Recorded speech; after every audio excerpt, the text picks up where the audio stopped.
These are 3 different types of traps that are available for brown marmorated stink bug.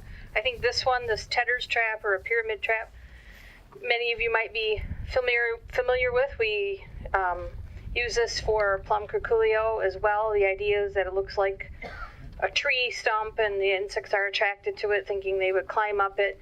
There is a pheromone lure in here, and normally you put a kill strip in there. And I don't see any brown marmorated stink bug in there at this time. These are fairly effective, but not great. And then a couple years ago, we came up with this trap. This actually came out of Beltsville, Maryland, and Tracy Lesky's lab, looking at trying to capture the insects as they move in. We still don't understand why they move in and why they don't.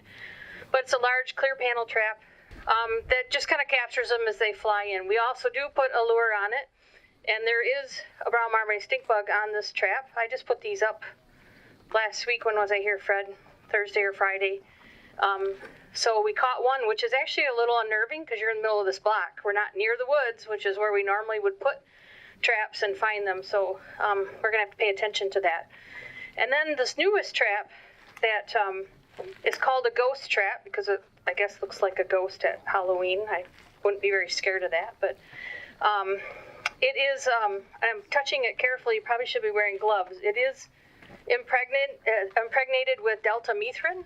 It's a type of, it's like mosquito netting that they would use in the tropics to prevent people from getting eaten alive and dying of malaria in the tropics. So you have netting over your beds, and it's pretty efficient. Last year I was kind of surprised. We had some of these traps up in some limited areas in places where we know that hot spots are to the south of us, down around Standale area. And there'd be 10 or 20 stink bugs on the bottom, on the tarp here on the bottom of the trap. So there's also a lure. It's up in here. So they're attracted into it. They climb up. You got to have part of it touching the ground. They'll climb up, get killed by the insecticide that's in the netting, and then fall down.